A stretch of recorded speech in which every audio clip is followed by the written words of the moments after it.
Hi, and welcome to Legal and Ethical Issues. And this is one of the best lectures that I think will help you so very, very much in your environment because most of us more and more are working with computers and downloading softwares and downloading messages and email. So this will be a very, very interesting lecture. And the most important thing that I like to share with you as an attorney is that information is property. We are even changing the Uniform Commercial Code where we have going to have a section that information or anything to do with even money, they are tools, they are property. And the thing that would be very interesting is whose property is it? And then if it is your property, was it your creativity or was it your creativity was connected with somebody else's property? And this makes it a very, very interesting situation because, again, remember, even in the internet, we have cyber ethics. And again, we are leaning what consequences, what kind of behavior do we want a business or individuals to behave within each other and have a relationship with another company or another person that is damaging to someone out there someplace. And where we had the situation before in our own environment, in our own territory, in our own country, in our own state, in our own nation, when we go into the net, when we go into computers, anybody can have access to our information. And this is where it makes it very, very interesting. So the first question that I have is, what is intellectual property? And intellectual property has something to do with intangible property. And just to give you an example, in New Jersey a couple of years ago, we had to volunteer or say pro bono, which is working for the court as an attorney to help the people that could not afford an attorney. And we had to give so many hours of court time. And of course, by 1989, a whole bunch of attorneys went to court accusing the government to take, because our education, our degree is intellectual property, is property that we have in our mind, and the government was using it without compensation. And I want you to know that we did win, and next thing you know, now we have public defenders in every town, even if it is on a part-time situation, because they should be paid. And then what they do is they ask us to voluntarily be a pro bono attorney, and not that we have to have so many hours. And again, what's in our mind? Your degree, your creativity, it's intangible, but it's there, it's property. And now we're going to go to information. Is information property? And as an introduction, I want you to know that today in our technological environment, information is produced, modified, disseminated, and used as an economic activity in our domestic and also global economy. So here comes information is becoming a product. Information is becoming a property. Intellectual property, or IP, is becoming more important because the value of many corporations, example Microsoft, is based primarily on IP. And if you think of your environment, you're going to see how much you're dealing with intellectual property. Founders of America understood the value of intellectual property and its impact of interstate commerce. And this is the founders or the framers, this is like, 1776. They had the horse and the carriage, they didn't have trains, they didn't have planes, they didn't have computers. And even then, they valued intellectual property and the impact of interstate commerce.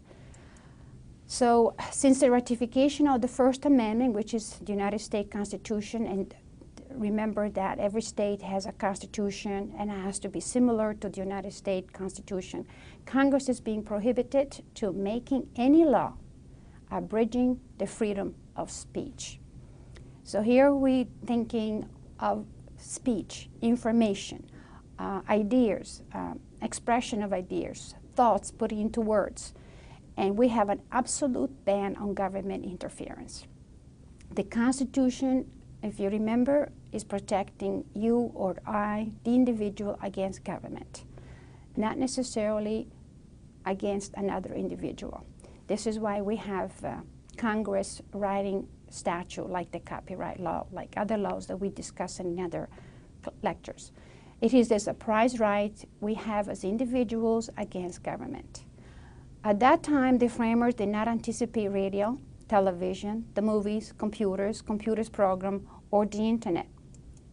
However, government can and do place restraints on free speech, but such restraints are permissible only when they are necessary to protect other substantial interests and rights.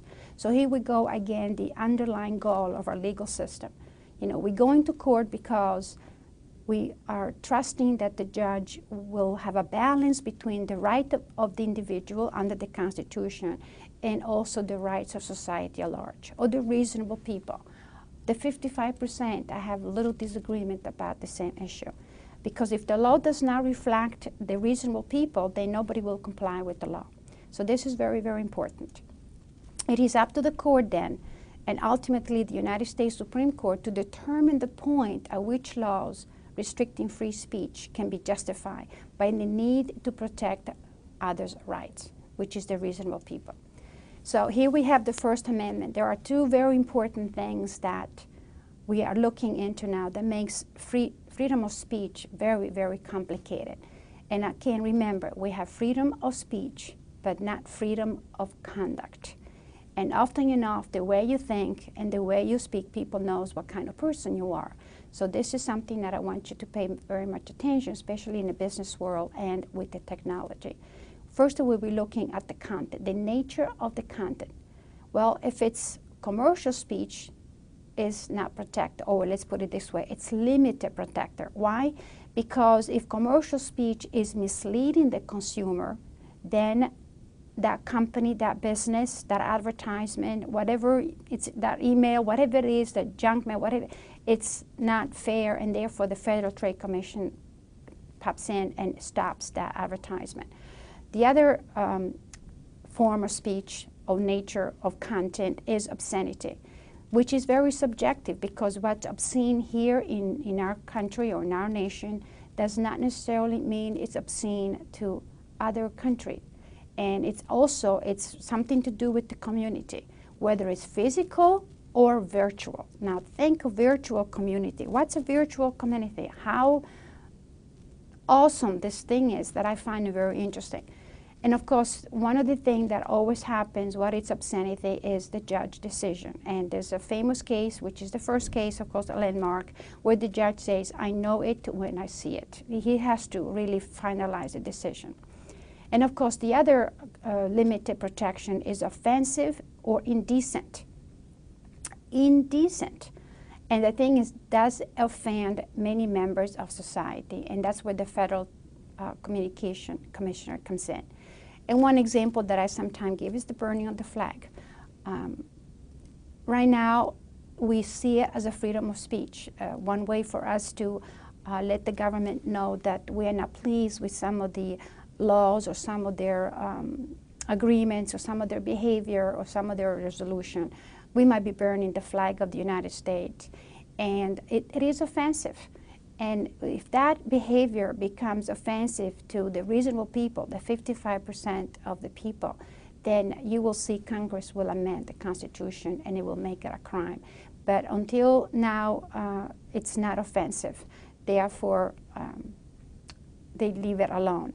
Or if it becomes a behavior where we start burning the flag, once a month or 6 times a year or something like that, then again, you're going to see an amendment to the Constitution. And the other thing that's very important is the nature of the medium in which speech is communicated. So here we have a right under the Constitution, freedom of speech. But then it depends on the content. Is it commercial? Is it obscene? Is it offensive or indecent? And again, that it's a lot to do with values. And the other thing that we look at the nature of the medium that this speech is communicated. And here we have a continuum, which is a very interesting. You have, on your left, you have newspaper, and on your right, you have telephones. And these are the different medium at the present time that we are disseminating information. Newspaper, broadcasters, cable, and telephones. Now, which one you think is the most regulated by government? And of course, you hear people say, oh, I think it's the television, I think it's cable. The most regulated is telephone. And of course, here we go. How is the internet? How the information goes through the internet, telephone. The most regulated medium is the telephone. And the less regulated medium is the newspaper. However, we have questions, for example, what do you do with the newspaper when there is commercial or advertisement in the newspaper? Is the newspaper then also regulated because of the advertisement in the newspaper? Broadcasters, they are very much regulated by the FCC. Cable, they are very much regulated, antitrust law, because if, and to give you a little background, when we had all the split up about 10, 15 years ago about telephone company, one of the reasons that we had this split up with the telephone companies is because they wanted to get into the internet. And the court says, no, you're not going to get into the internet because you have to give opportunities to small people like cable and broadcasting to be able to communicate their information, their speech. And telephone already had plenty of money.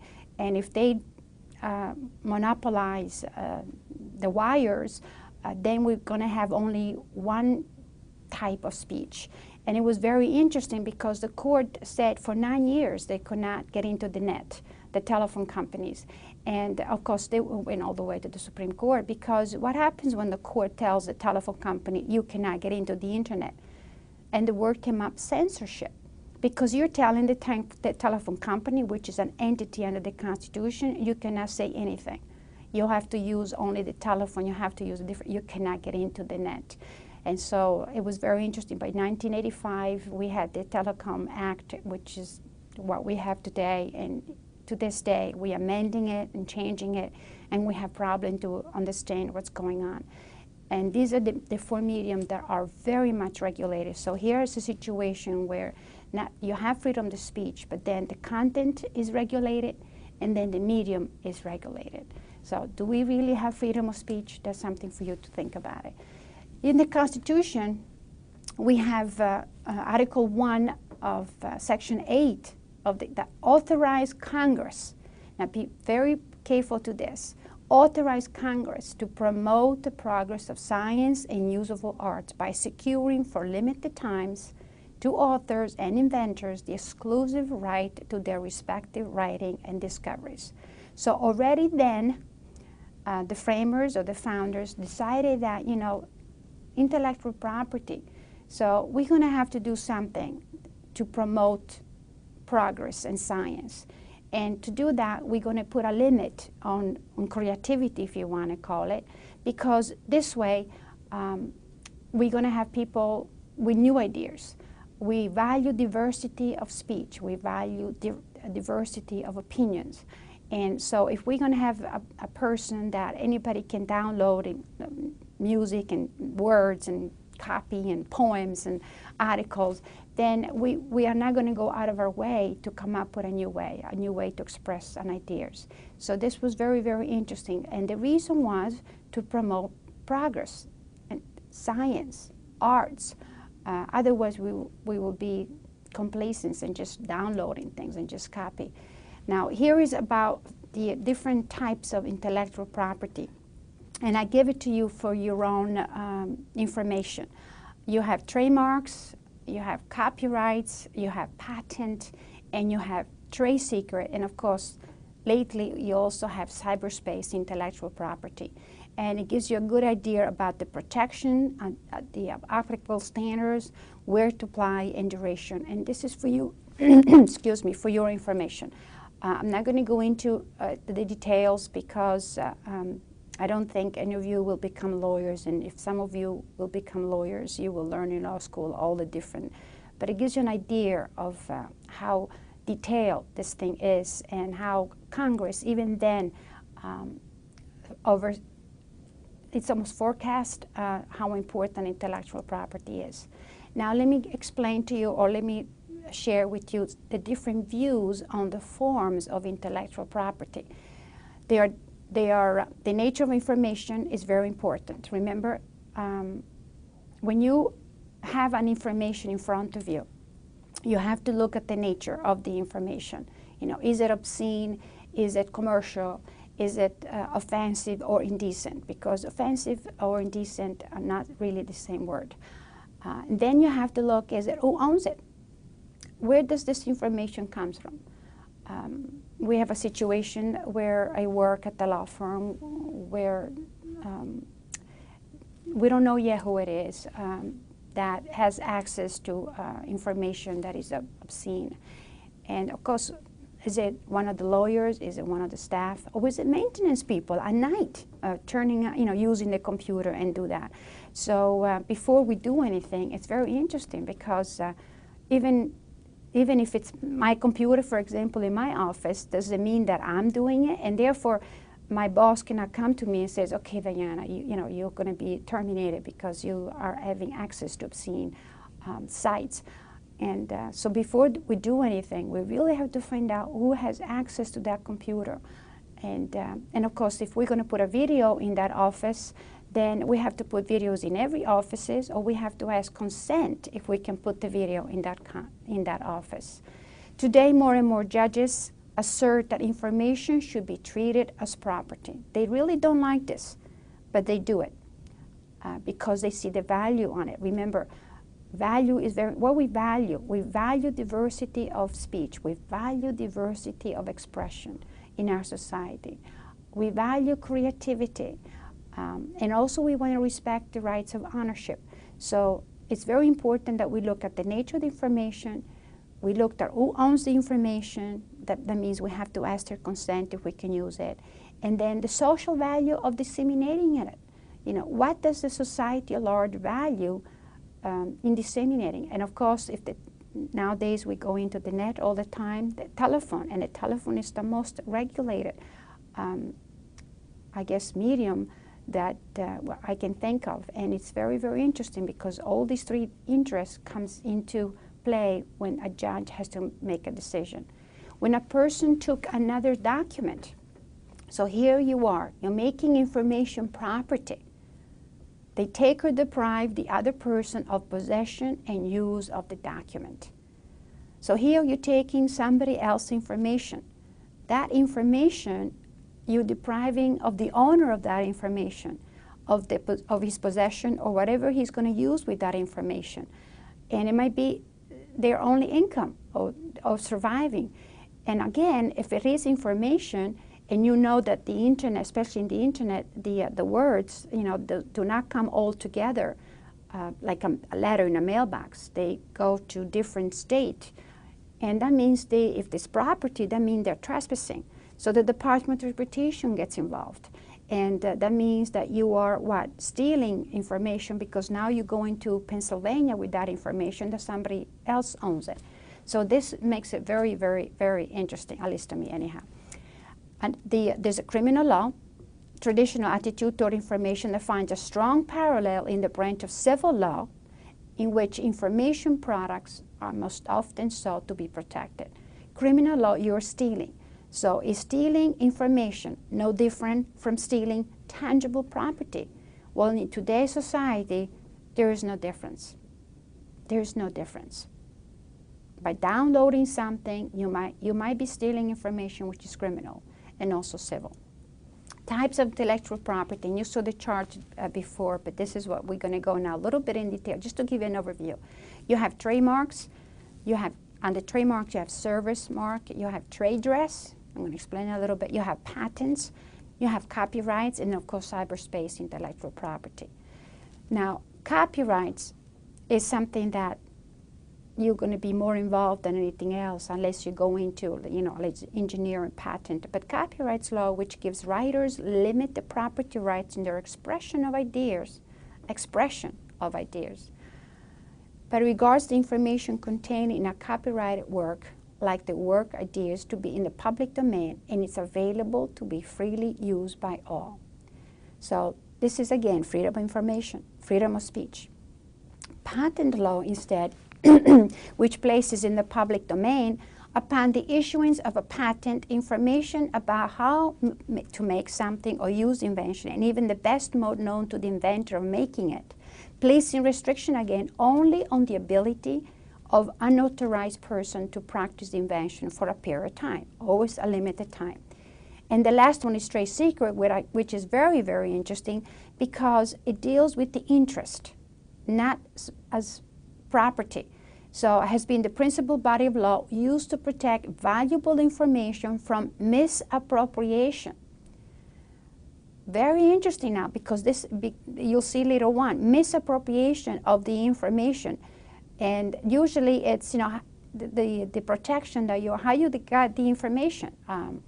Did you use any like I know of a case, for example, that they rented or leased a plane to see what was going on in one of the company to do things. And it was very interesting because if they did not have the consent to walk into that industry, therefore they shouldn't have hired a plane so that they can view some design or some. And they got into trouble. So it's really, how do you get that information? What kind of course did you? Because the means does not justify the end. This is still something that we value very, very much. Such as trespass, fraud, or coercion to obtain the secret, or against disclosure of the information, breach of confidence under which it was first disclosed. That's very important. And most of you, as you probably know, you sign a confidential agreement because the business has to protect their interest. And what happens in many times, the courts start saying, we have to protect the business interest, we have to protect your freedom to work whatever you want to, and also we have to protect what? The diversity of society at large. Because if you're going to work in a company and you're going to gain some information, and then you get hired from another company or to another company, of course they're going to hire you because you come from Roche or you come from Merck, you know, that kind of thing. Well, if you're going to continue to use that information, then society at large will not have all the diversity, for example, of formulas, of drugs, or medication, and we value that. So the trade secret offers many examples of firms charging individuals or other firms with trade secret misappropriation, where upon examination, it appears that the accusing firm has not been consistent or diligent enough about maintaining information as a secret to succeed in the misappropriation lawsuit. So what they really look at, how far the company did you go to keep this interest, this business interest, protected so that nobody will use it for their gain. Because the bottom line is no one in our society can become unjustly enriched. If you're going to use somebody's information and you have an idea and you're going to make money with somebody else's information, then you have to give the other person, the owner of the information, a certain percentage. Unlike copyright and trademark protection, protection of trade secrets extend both to ideas and their expression. This is the difference between all the other types of intellectual property. Business generally attempt to protect their trade secret by having all employees who use the process or information agree in their contracts or in confidentiality agreement never to divulge it. This is why we have a problem when you sign an agreement not to compete, because you have the freedom to go to work all over the world. And the way the law evolved was very interesting, because the first agreement of not to compete was unconstitutional. And then you see the balance between the protecting the business interest and also the rights of society at large.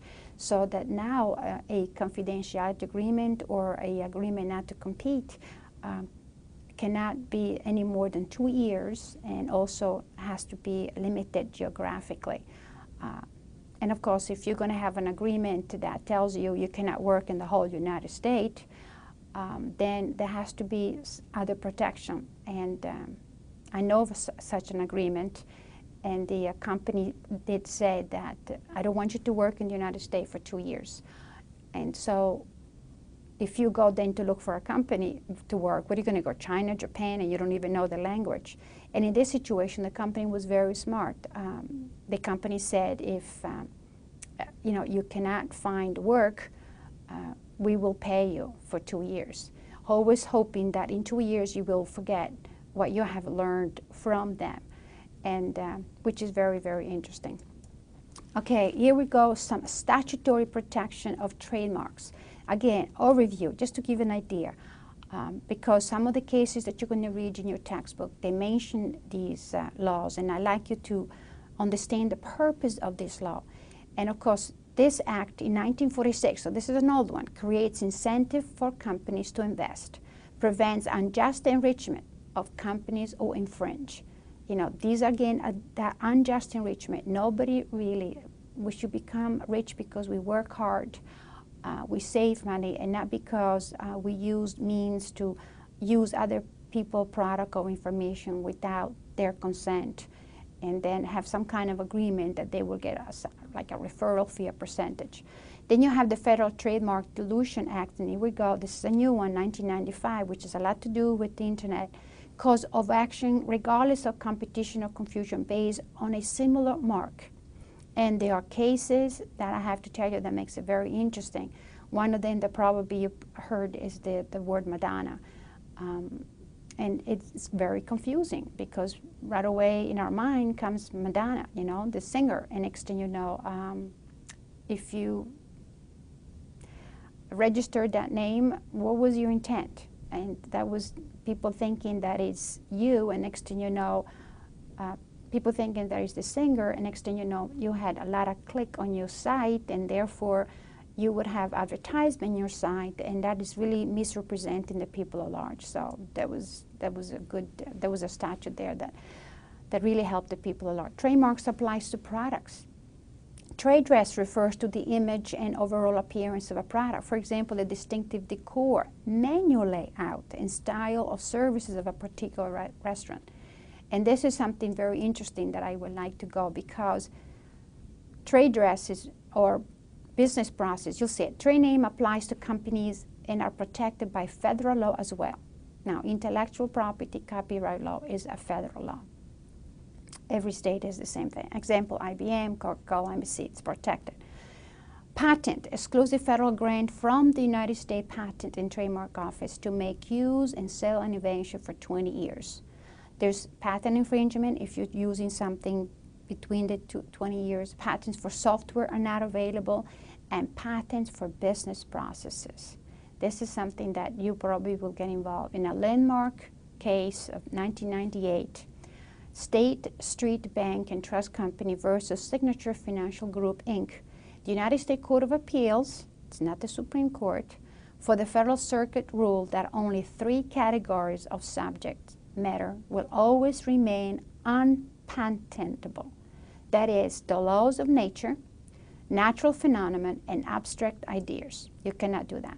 So after this decision, numerous technology firms applied for business processes patent. Example, Walker Digital applied for a business process patent for this Dutch auction, now think of eBay, system, which allowed consumers to make offers for airline tickets on the internet and led to the creation of Priceline.com. Then you have Amazon.com, obtain a business process patent for it is one-click ordering system, a method of processing credit card orders securely without asking for the customer's card number or other personal information, such as the customer name, address more than once, just for the one click. Since the State Street decision, the number of internet-related patents issued by the United States Patent and Trademark Office has increased by more than 800%. And it's continuing to increase. A significant development relating to patents is the availability online of the World Patent Databases. This is the world. The website of the United States Patent and Trademark Office provides searchable databases covering United States patents granted since 1976. This is the United States. In Europe, instead, the database covers all patents documented in 65 nations and the legal status of patents in 22 of those countries. So this is for your information if you're going to go into patent or you're dealing in a company with that. Copyrights. Intangible property, right to author for her life plus 70 years. For her life plus 70 years. Automatic protection after 1978.